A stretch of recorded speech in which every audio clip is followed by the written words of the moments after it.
তুমি জানে তোমালোকৰ যেটো ক্লাস 10 গণিতৰ কিতাপ আছে এই গণিতৰ কিতাপৰ যেটো বহুপদ নামৰ চেপ্টাৰ আছে এই বহুপদ নামৰ চেপ্টাৰৰ কোনটো পইণ্টৰ পৰা তোমালোকৰ পৰীক্ষাত কোশ্চেন আহে ওকে তো কোনটো পইণ্ট ইম্পৰ্টেন্ট হয় কোনটো লাইন ইম্পৰ্টেন্ট হয় তো এই ভিডিওটোত আমি জানিম তো তুমি যদি নাজানা যে কোনটো পইণ্টৰ পৰা তোমালোকৰ কোশ্চেন আহিব পাৰে তো এই ভিডিওটো সম্পূৰ্ণলৈকে চোৱা আৰু তোমাৰ কিতাপটো ওলাই লোৱা আৰু দাগ দি যোৱা কি কোনটো ঠাইৰ পৰা তোমালোকৰ কোশ্চেন আহিব পাৰে তো এতিয়া যদি তুমি চোৱা প্ৰথম কোশ্চেন যেটো তোমালোকৰ বহুপদ চেপ্টাৰ আছে তো প্ৰথম কোশ্চেন তো ইয়াৰ পৰাই কোশ্চেন আহিব কি তলৰ কোনটো এটা বহুপদ হয় যেনেকুৱা ধৰণে ইয়াতে দিয়া আছে যে এইটো আমাৰ বহুপদ ৰাশি নহয় তো এইটো এটা 1/x - 1 √x + 2 1/x² + 2x + 3 এইবিলাক এটা কি নহয় বহুপদ নহয় তো ইয়াৰ পৰা তোমাৰ কোশ্চেন আহিব পাৰে কি যে তলৰ কোনটো বহুপদ ৰাশি নহয় লিখি লোৱা এইটো তুমি এটা কিতাপ ওলোৱা বা বহি ওলাই কিনে লিখি লোৱা যে কোশ্চেন কি আহিব পাৰে যে কোশ্চেন আহিব পাৰে প্ৰথম কোশ্চেন যেটো তোমালোকৰ এই চেপ্টাৰৰ পৰা হ'ব পাৰে কি কোশ্চেন হ'ব পাৰে যে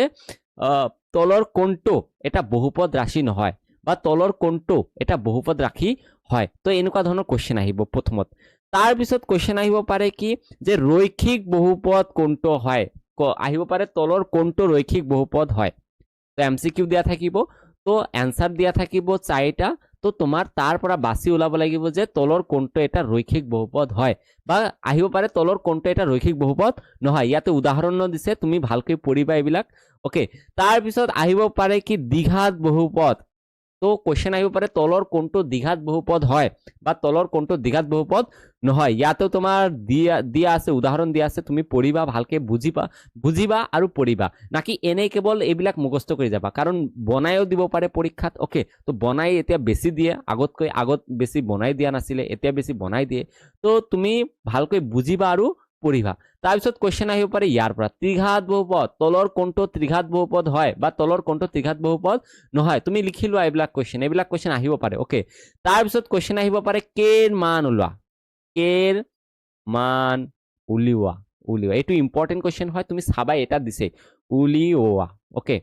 তো কেৰ মান ওলোৱা আহিব পাৰে তো তুমি ভালকৈ পঢ়িবা কেৰ মানটো ইয়াৰ পৰা বহুত এটা কোশ্চেন আহিব পাৰে কি কেৰ মান ওলোৱা ওকে তো তোমাৰ কেৰ মান ওলাব দিব যেনেকৈ ইয়াতে দিয়া আছে ওকে ইয়াতে দিয়া আছে তো কেৰ মান তোমাৰ ওলাব দিব পাৰে ওকে তো কেৰ মান ওলোৱাটো ভালকৈ শিকিবা ওকে তাৰ পিছত তোমাৰ কোশ্চেন আহিব পাৰে ইয়াৰ পৰা যে এটা ৰৈখিক বহুপদ ax + bx ৰ শূন্যটো হ'ব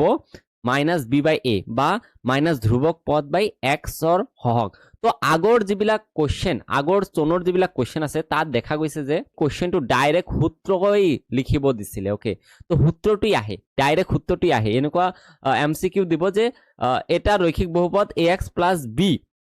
b হলে ইয়াৰ শূন্যটো কি হ'ব তোমাৰ এমসিকিউ দিয়া থাকিব 1 নম্বৰ দিয়া আছে a/b 2 নম্বৰ দিয়া আছে ধৰা -b/a তো এনেকৈ তোমাৰ কি দিব পাৰে কোশ্চেন আহিব পাৰে ওকে তো তুমি এনেকৈ ভালদৰে পঢ়ি লবা ওকে তো সূত্ৰৰ পৰা কোশ্চেন আহিব পাৰে বা এনেকৈ বনায়ও কোশ্চেন দিব পাৰে কি 2x + b ওকে তো ইয়াৰ পৰা তোমাৰ ওলাব লাগে শূন্যটো ওকে শূন্যটো কেনেকুৱা হ'ব শূন্য মতে কি যে ওপৰত মাইনাস ধ্ৰুৱক পদ তলত কি x ৰ সহগ তো এতিয়া আমি লিখিব পাৰিম শূন্যটো কি হ'ব সূত্ৰ মতে মাইনাসৰ ঠাইত আমি কি দিম মাইনাস দিম ধ্ৰুৱক পদ মানে যাৰ লগত x y এইবিলাক নাথাকে তাক ধ্ৰুৱক পদ কয় ইয়াতে ধ্ৰুৱক পদটো কি ইয়াতে আমাৰ ধ্ৰুৱক পদটো b হ'ব আৰু তলত কি লিখিব লাগে x ৰ হকটো আমাৰ কি হয় 2 হ'ব তো ইয়াতে তলত কিমান হ'ব 2 তো এনেকুৱা ধৰণৰো বনাই কিনে দিব পাৰে ওকে তো এনেকুৱা ধৰণৰ বনাই কোশ্চেন দিব পাৰে বা এনেকুৱা দিব পাৰে 3x + 5 ৰ শূন্য কিমান তোমাৰ ওলাব লাগিব তো 5 ৰ শূন্য কিমান হ'ব এই সূত্ৰ মতে আমি বহাই দিম ওপৰত কি লিখিব লাগে মাইনাস ধ্ৰুৱক পদ কিমান এতিয়া 5 তো 5 লিখি তলত কিমান হ'ব x ৰ হক কিমান 3 তো এনেকুৱা ধৰণৰ তোমাৰ কোশ্চেন আহিব পাৰে এইটো পেজৰ পৰা পেজ নম্বৰ 29 ৰ পৰা ওকে তো তাৰ পিছত তোমাৰ কোশ্চেন আহিব পাৰে পেজ নম্বৰ 37ত যেটো তোমাৰ এইটো অনুহলনি 2.1 ওকে তো 2.1ত তোমাৰ এইবিলাক ছবি দিয়া আছে আৰু কোশ্চেনটো কোৱা হৈছে যে কিছুমান বহুপদ p of x ৰ ক্ষেত্ৰত y = p of x ৰ লেগবোৰ তলত তলৰ চিত্ৰ 2.10 দিয়া আছে ওকে তো এইবিলাক চিত্ৰ দিয়া আছে তো এইবিলাক চিত্ৰ দিয়া আছে তো ইয়াৰ পৰা তোমাৰ ওলাব লাগিব প্ৰতিটোৰ ক্ষেত্ৰতে p of x ৰ শূন্যৰ সংখ্যা ওলোৱা তে শূন্যৰ সংখ্যা কেনেকৈ ওলায় তো শূন্যৰ সংখ্যা কেনেকৈ ওলায় আমি জানো কি যদি x অক্ষ ইয়াতে অক্ষ কেইটা থাকে দুটা থাকে এইটো আমাৰ x অক্ষ বুলি কয় এইটো আমাৰ y অক্ষ বুলি কয় তো আমি জানো শূন্যৰ সংখ্যা কেনেকৈ ওলোৱা হয় যদি x অক্ষক তো মত ৰাখিবা যদি x অক্ষক কাটে ইয়াতে x অক্ষক এটা বিন্দুত কাটিলে শূন্যৰ সংখ্যা এটা দুটা বিন্দুত যদি আমাৰ এনেকৈ দুটা বিন্দুত কাটে 1 আৰু 2 ইয়াতে এটা বিন্দুত কাটিছে ইয়াতে দুটা বিন্দুত কাটিলে আমাৰ কি হ'ব শূন্যৰ সংখ্যা কি হ'ব 2 হ'ব কিন্তু যদি x অক্ষক নাকাটে তেন্তে আমাৰ শূন্যৰ সংখ্যা কি হ'ব 0 যেনেকৈ ধৰা ইয়াতে মই যদি এটো মুছি দিও তো ইয়াতে তুমি যদি ধৰা ইয়াতে এই প্ৰথমটো যেটো আমাৰ ছবি আছে ইয়াতে x অক্ষক কেইটা বিন্দুত কাটিছে তো x অক্ষ যদি চোৱা এইটো আমাৰ হে x অক্ষ এই x অক্ষক কাটা নাই এইটো আমাৰ এৰো দিয়া আছে এইটো হে কাটিব লাগিব x অক্ষক তো x অক্ষক কাটা নাই যদি ইয়াৰ শূন্যৰ সংখ্যা আমাৰ কি হ'ব 0 হ'ব তো ইয়াত শূন্যৰ সংখ্যা কি হ'ব ইয়াত x অক্ষক মাত্ৰ এটা বিন্দুত কাটিছে সেইকাৰণে শূন্যৰ সংখ্যা কি হ'ব এটা হ'ব ইয়াতে শূন্যৰ সংখ্যা 1 2 3 x অক্ষক তিনিটা বিন্দুত কাটিছে y অক্ষক কাটিলে এটো নহব y অক্ষক কাটিলে নহব এই x অক্ষক কাটিব লাগিব x অক্ষক তিনিটা বিন্দুত কাটিছে মানে শূন্যৰ সংখ্যা তিনিটা ইয়াত x অক্ষক এটা বিন্দুত কাটিছে শূন্যৰ সংখ্যা সৰি ইয়াতে দুটা বিন্দুত কাটিছে শূন্যৰ সংখ্যা কি হ'ব দুটা হ'ব ইয়াতে শূন্যৰ সংখ্যা কি হ'ব 1 2 3 4টা হ'ব ইয়াতে শূন্যৰ সংখ্যা 1 2 3টা হ'ব ওকে তো যদি x অক্ষক কাটে তেতিয়াহে আমাৰ শূন্যৰ সংখ্যা হেই কেটা হ'ব কিন্তু যদি y অক্ষক কাটি দিয়ে যেনেকৈ এটো দিয়া আছিল y অক্ষক কাটিলে শূন্যৰ সংখ্যা 0 হ'ব x অক্ষক না কাটিলে শূন্যৰ সংখ্যা নহব 0 হ'ব ওকে আৰু বা এনেকুৱা দিব পাৰে যে আৰু এটা কোৱেশ্চন আহিব পাৰে কি যে ধৰা দ্বিঘাত সমীকৰণ 2x² প্লাস 3x প্লাস 5 এটো আমাৰ কি সমীকৰণ হয় দ্বিঘাত সমীকৰণ এই সমীকৰণটো শূন্যৰ সংখ্যা কিমান তো তুমি মনত ৰাখিবা যি কেটা ঘাত থাকিব মানে মাত্ৰা ঘাত নহয় মাত্ৰা যেটো থাকিব মাত্ৰা ইয়াতে কিমান 2 তো যেটো মাত্ৰা হ'ব আমাৰ হেইটোৱে আমাৰ শূন্যৰ সংখ্যা হ'ব ইয়াতে 2 মাত্ৰা আছে আমাৰ তো শূন্যৰ সংখ্যা কেটা হ'ব দুটা হ'ব ইয়াৰ পৰাও আমাৰ কোৱেশ্চন আহিব পাৰে ওকে তো মনত ৰাখিবা ত্ৰিঘাত সমীকৰণ হলে ত্ৰিঘাত সমীকৰণ যদি হয় ধৰা ইয়াতে ত্ৰিঘাত সমীকৰণ আছে x³ এনেকুৱা ত্ৰিঘাত যদি সমীকৰণ হয় তো আমাৰ শূন্যৰ সংখ্যা কি হয় তিনিটা হয় দ্বিঘাত সমীকৰণ হলে শূন্যৰ সংখ্যা দুটা হয় আৰু ৰৈখিক সমীকৰণ হলে শূন্যৰ সংখ্যা কি হ'ব এটা হ'ব তো ইয়াৰ পৰাও তোমাৰ কোৱেশ্চন আহিব পাৰে কি শূন্যৰ সংখ্যা কেইটা ওকে তো তুমি বহি লোৱা লিখি লোৱা কোৱেশ্চন বিলাক লিখি লোৱা ভালদৰে লিখি লোৱা ওকে আৰু বুজি লোৱা কেনেকৈ কৰিব লাগে তাৰ পিছত তোমাৰ কোৱেশ্চন আহিব পাৰে এইটো পেজ নাম্বাৰ 39 পৰা তোমাৰ সম্পূৰ্ণ চেপ্টাৰটো এইটোৰ ওপৰত নিৰ্ভৰ কৰে ওকে এইটো যেটো আমাৰ সূত্ৰ দিয়া আছে এইখিনি আমাৰ যে সূত্ৰ দিয়া আছে এই সূত্ৰটোৰ ওপৰতে তোমাৰ কি কৰে সম্পূৰ্ণ যেটো চেপ্টাৰ এই চেপ্টাৰটো নিৰ্ভৰ কৰে যেনেকুৱা ধৰা 2. যেটো আমাৰ 2.2 আছে এই সম্পূৰ্ণ চেপ্টাৰটোৱে আমাৰ এই সূত্ৰ দুটাৰ ওপৰত নিৰ্ভৰ কৰে তো ভালকৈ এইটো মুখস্থ কৰিবা তো এই সূত্ৰটোত কি কৈছে যে এটা যদি দ্বিঘাত বহুপদ হয় তো মতে কিবা দ্বিঘাত বহুপদ কেনেকুৱা দেখা যায় যে x² ax² দ্বিঘাত বহুপদ কেনেকুৱা দেখা যায় ax² plus bx plus c এটো আমাৰ কি দ্বিঘাত বহুপদ তো দ্বিঘাত বহুপদৰ ক্ষেত্ৰত ওকে দ্বিঘাত বহুপদৰ ক্ষেত্ৰত কি হয় যদি আমাৰ আমি জানো কি দ্বিঘাত বহুপদ দুটা শূন্য থাকে সেইকাৰণে ইয়াতে দুটা শূন্য দিয়া আছে দুটা শূন্য থাকে তে ইয়াতে এটা শূন্য আলফা ধৰা হৈছে আলফা এটা শূন্য ধৰা হৈছে বিটা তো এটা শূন্য আলফা আৰু এটা শূন্য ধৰা হৈছে বিটা তো এই শূন্য দুটাৰ সমষ্টি মানে কি যোগফল তো যোগ কৰিলে তো আমাৰ কি হ'ব সূত্ৰ মতে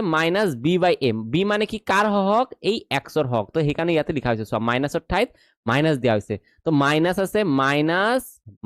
মাইনাস b/a b কাৰ হওক x ৰ হওক তো ইয়াতে লিখা হৈছে x ৰ হওক আৰু কি তলত লিখা হৈছে x² হওক এইটো x² হওক কিমান a তো সেইকাৰণে ইয়াতে a দিয়া হৈছে তো আৰু এটা সূত্ৰ দিছে কি শূন্য দুটাৰ গুণফল মানে পূৰণফল সেইকাৰণে আলফা এটা শূন্য আছিল আৰু বিটা এটা কি আছিল শূন্য আছিল তেন্তে কি হ'ব আলফা ইনটু বিটা কি হ'ব c/a c মানে কি ধ্ৰুৱক পদ এইটো আমাৰ কি পদ আছিল ধ্ৰুৱক পদ আৰু তলত কি হয় x ৰ হওক এইটো আমাৰ x ৰ হওক এই x ৰ হওক কিমান a তো এইটো আমাৰ এই সূত্ৰৰে সম্পূৰ্ণ চেপ্টাৰটো নিৰ্ভৰ কৰিব তো এই সূত্ৰটো বহুত ইম্পৰ্টেন্ট হয় মনত ৰাখিবা ইয়াৰ পৰাই তোমাৰ 80% তোমাৰ যেটো কোৱেশ্চন আহে ইয়াৰ এই সূত্ৰটোৰ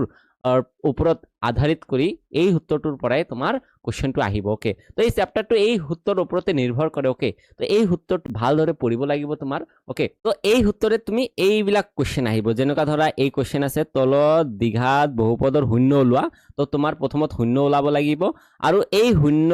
আৰু সহগবোৰৰ মাজত সম্পৰ্ক সত্যাপন কৰা তো যেটো তোমাৰ 2.2 ৰ কোৱেশ্চন আছে এইটো কোৱেশ্চন এইবিলাক যিবিলাক কোৱেশ্চন আছে তোমাৰ এই সূত্ৰৰ ওপৰত নিৰ্ভৰ কৰে আৰু এইটো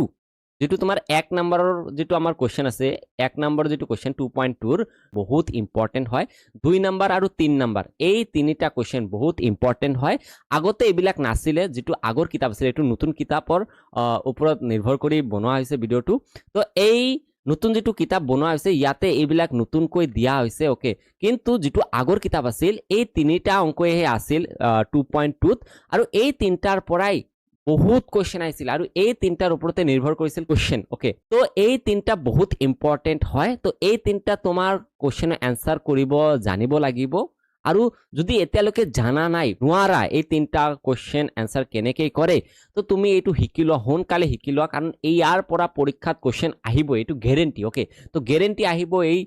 ইয়াৰ পৰা কোৱেশ্চন তো তুমি যদি নাজানা তুমি পঢ়ি লোৱা ওকে তো সকলোতকৈ বেছি মাৰ্কৰ কোৱেশ্চন আহে সম্পূৰ্ণ কিতাপটোত যিমান চেপ্টাৰ আছে এই চেপ্টাৰটোৰ পৰাই তোমাৰ বহুত মাৰ্কৰ কোৱেশ্চন এইটো চেপ্টাৰৰ পৰাই আহে তো তোমাৰ এই দুটা কোৱেশ্চন ভালদৰে পঢ়াটো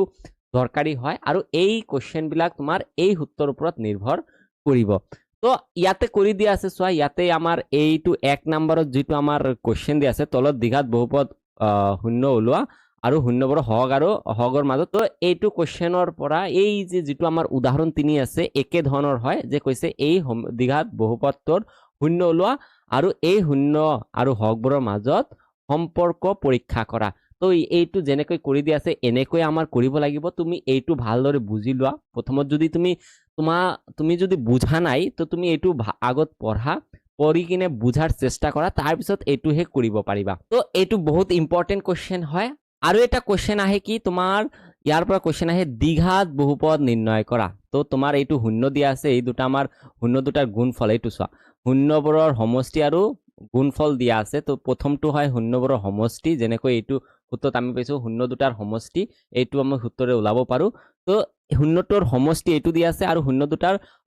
গুণফল এইটো দিয়া আছে এই দুটা বস্তুৰে আমাৰ শূন্যৰ সমষ্টি আৰু গুণফল ৰে আমি এই দ্বিঘাত বহুপদটো আমি নিৰ্ণয় কৰিম আৰু এই দ্বিঘাত বহুপদ নিৰ্ণয় কৰা সূত্ৰটো তুমি লিখি লোৱা এইটো কিতাপত নাই তো তুমি এই সূত্ৰটো লিখি লোৱা যে দ্বিঘাত বহুপদ নিৰ্ণয়ৰ সূত্ৰ দ্বিঘাত বহুপদ নিৰ্ণয়ৰ সূত্ৰটো কি যে প্ৰথমত লিখিব লাগে x স্কয়াৰ প্ৰথমত কি লিখিব লাগে x স্কয়াৰ তাৰ পিছত দিব লাগে মাইনাস তাৰ পিছত কি লিখিব লাগে এইটো শূন্যবোৰৰ সমষ্টি কি লিখিব লাগে শূন্যবোৰৰ সমষ্টি তাৰ পিছত লিখিব লাগে x ব্ৰেকেট ক্লোজ কৰিবা x দিবা প্লাস শূন্যৰ গুণফল এইটো তাৰ পিছত যেটো আছে শূন্যবোৰৰ কি ফল গুণফল তো শূন্যবোৰৰ গুণফল এই সূত্ৰটো লিখি লবা পৰীক্ষা তোমাৰ কিতাপত দিয়া নাই তো এই সূত্ৰটো লিখি লবা এই সূত্ৰটোৰে আমি এই যেটো আমাৰ 2 নম্বৰ আৰু 3 নম্বৰ কোৱেশ্চন আছে এই সূত্ৰৰে আমি কৰিব পাৰো আৰু এইটো বহুত ইম্পৰ্টেন্ট হয় তুমি চাবা পৰীক্ষা দিবলৈ গলেই ফাৰ্স্ট ইউনিট হওক বা হাফ ইয়াৰলি হওক তোমাৰ এই সূত্ৰটোৰ পৰা তোমাৰ কোৱেশ্চন আহিবই তো এই সূত্ৰটো লিখি লোৱা আৰু এই দুটা কোৱেশ্চন বহুত ইম্পৰ্টেন্ট হয় আগত এইবিলাক নাছিলে এই 4 5 এইবিলাক নাছিলে কিন্তু আগত এইটোৰ পৰাই হে কোৱেশ্চনটো পৰীক্ষাত আছিল ওকে তো তাৰ পিছত তোমাৰ পঢ়িব লাগিব এইটো পেজ নম্বৰ 42 তোমাৰ চাবা পেজ নম্বৰ 42 এইটো এটা সূত্ৰ আমাৰ দিয়া আছে কি দিয়া আছে ত্ৰিঘাত সমীকৰণৰ ক্ষেত্ৰত এইটো আমাৰ ত্ৰিঘাত সমীকৰণৰ ৰূপ দিয়া আছে ওকে আকৃতি দিয়া আছে ax³ plus bx² plus cx plus d ত্ৰিঘাত বহুপদৰ শূন্য যদি আলফা বিটা আৰু গামা তো আলফা এনেকৈ লিখিবা তোমালোকে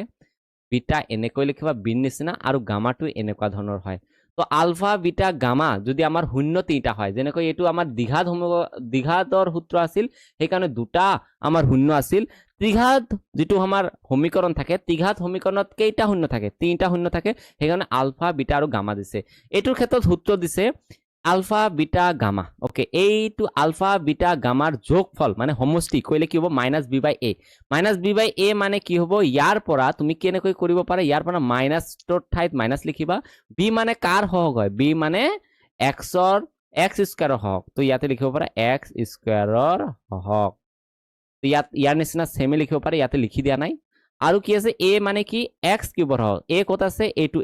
a টো কত আছে x কিউবৰ হওক তো ইয়াতে লিখিবা x কিউবৰ হওক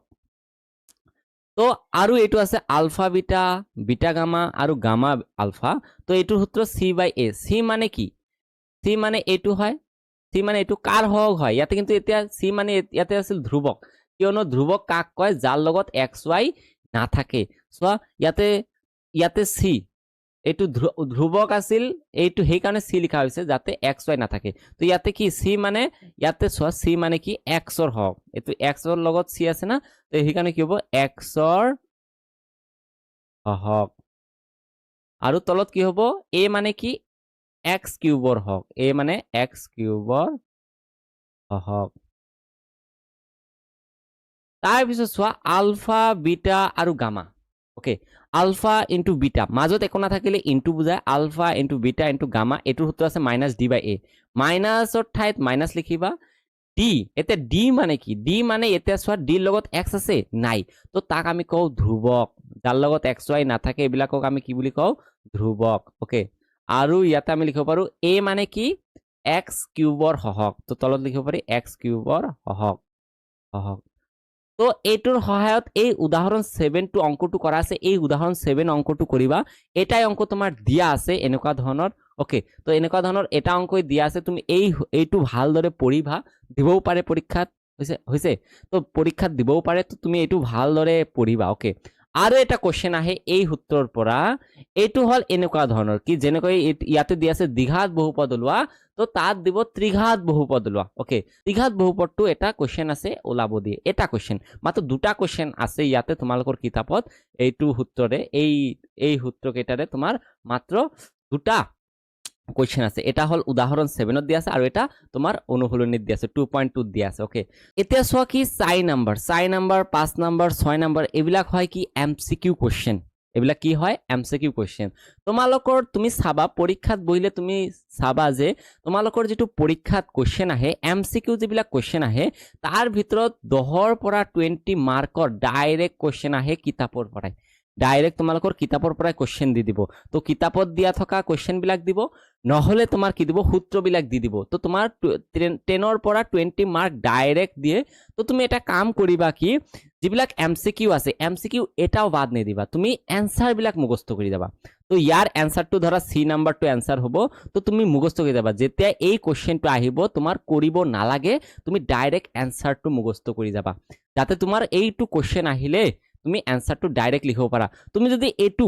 কৰিব পাৰা তথাপিও যদি তাতে পৰীক্ষাত বহি কিনে এইটো কৰিব যোৱা তোমাৰ বহুত টাইম দৰকাৰ হ'ব তো এই বহুত টাইমত তোমাৰ সম্পূৰ্ণ যেটো 45 মাৰ্কৰ যেটো কোশ্চেন আছে এমসিকিউ এই 45 মাৰ্কৰ কোশ্চেনটো কৰাটো সম্ভৱ নহয় তো তুমি কি কৰিবা এনসাৰ বিলাক মুখস্থ কৰি যাবা তোমাৰ টাইমটো কি হ'ব বাচিব তো তুমি বহুত অঙ্ক কৰিব পাৰিবা ওকে তো গণিতত এটা বস্তু তোমাৰ বহুত প্ৰবলেম দিয়ে এইটো হল তোমাৰ টাইম তুমি যদি টাইম মেনেজ কৰিব নোৱাৰা তুমি অঙ্কত মাৰ্ক উঠাব নোৱাৰিবা তো তোমাৰ কি টাইম বচাটো বহুত দৰকাৰী হয় গণিতত তুমি টাইমটো পোৱা নাযায় গণিতত ওকে তো তুমি এটা কাম কৰিবা কি যিবিলাক এমসিকিউ আছে তুমি এমসিকিউ বিলাক মুখস্থ কৰি লবা আনসাৰ বিলাক ওকে এইটো গণিতৰে হওক বা বিজ্ঞানৰে হওক যিয়ে হওক তুমি এমসিকিউ বিলাক মুখস্থ কৰি যাবা ওকে তো এইটোৰ 5 নম্বৰৰ এমসিকিউ মুখস্থ কৰি যাবা যেটো আনসাৰ হয় আৰু আনসাৰটো দিয়াও আছে তোমাৰ লাষ্টত কিতাপৰ চাবা লাষ্টত দিয়াও আছে ওকে তো উত্তৰমালা দিয়া আছে আনসাৰ বিলাক কোনটো হ'ব তুমি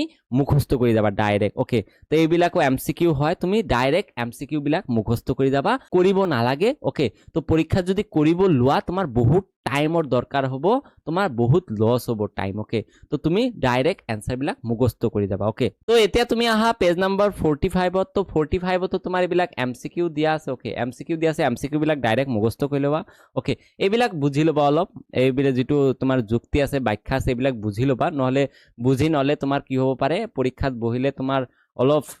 প্ৰব্লেম হ'ব পাৰে, কাৰণ এইবিলাক যুক্তি হয়, বুজিব লগা বস্তু আছে। তো এই যুক্তি দিয়াবিলাক তুমি বুজি ল'বা। তো এই 8 নম্বৰৰ যুক্তি দিয়া আছে, এইবিলাক বুজি ল'বা। ওকে, তো তাৰপিছত চোৱা এইটো যিটো আমাৰ তোমাৰ 9 নম্বৰটো বহুত ইম্পৰ্টেণ্ট হয়, very very very very important এইটো হ'ব। তো এইটো আমাৰ 9 নম্বৰৰ যিটো আমাৰ কুৱেশ্যন দিয়া আছে, যে কৈছে যে যদি পি স্কোয়াৰ ইকুয়াল টু 32/50 তেন্তে পিৰ মান কি হ'ব? এটা অখণ্ড সংখ্যা হ'ব, এটা অপৰিমেয় সংখ্যা হ'ব, এটা পৰিমেয় সংখ্যা হ'ব, এটা বাস্তৱ সংখ্যা হ'ব। এইটো বহুত ইম্পৰ্টেণ্ট হ'ব, তো এইটো তুমি পঢ়ি ল'বা। ওকে, তাৰপিছত তোমাৰ আহিব এইটোও বহুত ইম্পৰ্টেণ্ট, 46 নম্বৰ পেজত 10 নম্বৰটো বহুত ইম্পৰ্টেণ্ট হয়। ওকে, তো এইটো ভালদৰে পঢ়ি ল'বা। এইটো 11 নম্বৰটো বহুত ইম্পৰ্টেণ্ট হ'ব। তাৰপিছত আৰু এটা 12 নম্বৰটো বহুত ইম্পৰ্টেণ্ট হ'ব, 13 নম্বৰটো ইম্পৰ্টেণ্ট হ'ব। ওকে, তো 14 নম্বৰটো বহুত ইম্পৰ্টেণ্ট হ'ব। তো এইটো ভালদৰে পঢ়িবা। আৰু এইটো চোৱা 16 নম্বৰটো কি কৈছে, যে ত্ৰিঘাত বহুপদ ওলোৱা, ত্ৰিঘাত বহুপদ নিৰ্ণয় কৰিব দিছে আমাৰ, যাৰ শূন্যৰ যোগফল দুটা দুটাকৈ লৈ পূৰণফলৰ যোগফল আৰু পূৰণফল ক্ৰমে 2 - 7 - 14 এইটো আমাৰ দিয়া আছে। তো এইটোৰ আমাৰ ত্ৰিঘাত বহুপদটো ওলাব লাগিব। তো ত্ৰিঘাত বহুপদ ওলোৱাৰ সূত্ৰ ইয়াতে চোৱা, মই লিখি দি আছো, ত্ৰিঘাত বহুপদৰ সূত্ৰ, ত্ৰিঘাত বহুপদ নিৰ্ণয়ৰ সূত্ৰ, নিৰ্ণয়ৰ সূত্ৰটো তুমি লিখি ল'বা, বহীত লিখি ল'বা, কিতাপত নাই। তো আমাৰ ত্ৰিঘাত বহুপদৰ নিৰ্ণয়ৰ সূত্ৰ হ'ব এক্স কিউব, প্ৰথমত কি হ'ব এক্স কিউব, তাৰপিছত মাইনাছ হ'ব, তাৰপিছত কি লিখিব লাগিব, এইটো যিটো আমাৰ এইটো দি আছে শূন্যৰ যোগফল, কি আছে আমাৰ শূন্য। তো আমি যদি তিনিটা শূন্য আমি এটা আলফা ধৰো, কিয়নো এইটো ত্ৰিঘাত বহুপদ হয়, ত্ৰিঘাত বহুপদ, তো তিনিটা শূন্য থাকিব, এটা যদি আলফা ধৰো, আৰু এটা যদি বিটা ধৰো, আৰু এটা যদি গামা ধৰো, এই তিনিটাৰ যোগফল ইনটু এক্স স্কোয়াৰ হ'ব। প্ৰথমত কি হ'ব তিনিটা, তাৰপিছত দুটা হ'ব, তাৰপিছত এটা হ'ব, তাৰপিছত নাই হ'ব। ওকে, তো এক্স স্কোয়াৰ হ'ব, তাৰপিছত কি হ'ব এইটো চোৱা, আৰু এটা কথা চাবা, প্ৰথমতটো প্লাছ মাইনাছ, তাৰপিছতটো কি হ'ব প্লাছ, এতিয়া কি হ'ব আলফা, এইটো যিটো আমাৰ দি আছে দুটা দুটাকৈ লৈ পূৰণফলৰ যোগফল, তো alpha beta plus beta gamma আৰু প্লাছ গামা আৰু আলফা, এই কেইটা যদি আমি যোগ কৰি পূৰণ কৰি যোগ কৰোঁ, তাৰ লগত কি দিব লাগিব এক্স। তো এক্সটো কমি যাব, চোৱা প্ৰথমত তিনিটা আছিল, এতিয়া দুটা, তাৰপিছত এটা হৈ গৈছে এতিয়া তাৰপিছত কি হ'ব, তাৰপিছত আৰু এটা হ'ব য'ত এক্স নাথাকিব, এক্সটো দিয়া নহ'ব, তাতে কি হ'ব এইটো পূৰণফলটো। তো পূৰণফলটো যদি আমি বহাওঁ, পূৰণফল কিমান হ'ব আলফা বিটা আৰু গামা। ওকে, তো ইয়াতে তুমি বহাই দিবা, কেৱল ইয়াতে যদি এক্স কিউব লিখা প্ৰথমত, তাৰপিছত মাইনাছৰ ঠাইত মাইনাছ বহাবা, আলফা বিটা আৰু গামা এইটো যোগফল কিমান আছে 2 দি আছে, 2 লিখিবা, ইয়াতে এক্স স্কোয়াৰ আছে, এক্স স্কোয়াৰ দিবা, তাৰপিছত চোৱা ইয়াতে প্লাছ আছে, প্লাছ দিলা, তাৰপিছত ব্ৰেকেটত এইটো চোৱা, এইটো কিমান আছে -7, তো ইয়াতে -7 বহাবা, তাৰপিছত এক্স কৰিবা, তাৰপিছত প্লাছ এই তিনিটাৰ যোগফলো দিয়া আছে কিমান -14, তো -14 দিয়া আছে, ব্ৰেকেটত লিখিবা এইটো। তো এনেকৈ তোমাৰ কৰিব লাগিব। ওকে, তো এনেকৈ তোমাৰ কৰিব লাগিব এইটো। তো এইটো বহুত ইম্পৰ্টেণ্ট হয়। আৰু 70 নম্বৰটো MCQ হয়, এইটো তুমি MCQটো মুখস্থ কৰি ল'বা। তো MCQ কোনো দিনো তুমি কৰাৰ ট্ৰাই নকৰিবা, পৰীক্ষাত তুমি মুখস্থ কৰি যাবা। ওকে, তো মুখস্থ কৰি গ'লে কি হ'ব, তোমাৰ যদি এইটোৱে কুৱেশ্যন আহে তেন্তে তুমি কৰিব পাৰিবা, কিন্তু বুজি ল'বা। ওকে, তো এনচাৰবিলাক কেনেকৈ কৰে এইটো বুজি ল'বা, কিয়নো যদি এটা বনাই কুৱেশ্যন দিয়ে তুমি যাতে পাৰা। ওকে, তো এনেকুৱা ধৰণৰ কুৱেশ্যন আহিব। তো এই চেপ্টাৰটো সম্পূৰ্ণ যিটো সাৰাংশ, তো এই ভিডিঅ'টো তুমি বুজিলা। ওকে, আৰু এটা কথা, তুমি এই সাৰাংশটো তুমি ভালদৰে পঢ়িবা। ইয়াতে চোৱা সাৰাংশটোৰ পৰা তোমাৰ MCQ কুৱেশ্যন আহে, বহুত কুৱেশ্যন আহে সূত্ৰৰ পৰা, যেনেকৈ ইয়াতে 4 নম্বৰটো চোৱা সূত্ৰ দিয়া আছে, এটা দ্বিঘাত বহুপদৰ শূন্য খুব বেছি দুটা থাকিব পাৰে। তো খুব বেছি কেইটা থাকিব পাৰে, দুটা থাকিব পাৰে। এটা যদি দ্বিঘাত বহুপদ হয় শূন্য দুটাই থাকিব, দুটাতকৈ বেছি হ'ব নোৱাৰে। তাৰপিছত এটা ত্ৰিঘাত বহুপদৰ শূন্য খুব বেছি কি হ'ব, তিনিটা হ'ব পাৰে, ইয়াতকৈ বেছি হ'ব নোৱাৰে। কিন্তু এই 4 নম্বৰটো বহুত ইম্পৰ্টেণ্ট হয়। 5 নম্বৰটো আমাৰ সূত্ৰ দিয়া আছে, তো সূত্ৰটোতো ইম্পৰ্টেণ্ট হয়, তুমি বুজি পাইছা সূত্ৰটো। আৰু 6 নম্বৰটো আমাৰ এইবিলাক সূত্ৰ হয়, সূত্ৰবোৰ বহুত ইম্পৰ্টেণ্ট হয়। তো তুমি সাৰাংশৰ পৰাও কেতিয়াবা পৰীক্ষাত কুৱেশ্যন আহে। ওকে, তো সূত্ৰৰ পৰাও কুৱেশ্যন আহে বা বনায়ো দিব পাৰে, যেনেকুৱা ধৰা এইটো এটা ইউনিক তুমি এটা পালা, 4 নম্বৰটো ইউনিক পাইছা, কিতাপত ক'তো নাই, ইয়াতে আছে 4 নম্বৰটো। ওকে, তো তুমি এনেদৰে তুমি ভালদৰে পঢ়িবা, ইয়াৰ পৰাই তোমাৰ কুৱেশ্যনটো আহিব য'ত মই দাগ দি দিছোঁ অ'কে তো তুমি কিতাপটোত দাগ দি লোৱা ক'ত মানে য'ত মই দাগ দিছোঁ সেইটো দাগ দি লোৱা ভালদৰে পঢ়িবা আৰু MCQ বিলাকত তুমি মুখস্থ কৰি ল'বা মনত ৰাখিবা MCQ বিলাক মুখস্থ কৰিলেহে তুমি পৰীক্ষাত টাইম পাবা নহ'লে টাইমটোৰ অভাৱ বহুত হ'ব অ'কে তো তুমি সম্পূৰ্ণ কুৱেশ্যন এনচাৰ কৰিব নোৱাৰিবা যদি তুমি MCQ বিলাক কিতাপৰ যিবিলাক MCQ আছে সেইবিলাক যদি মুখস্থ কৰি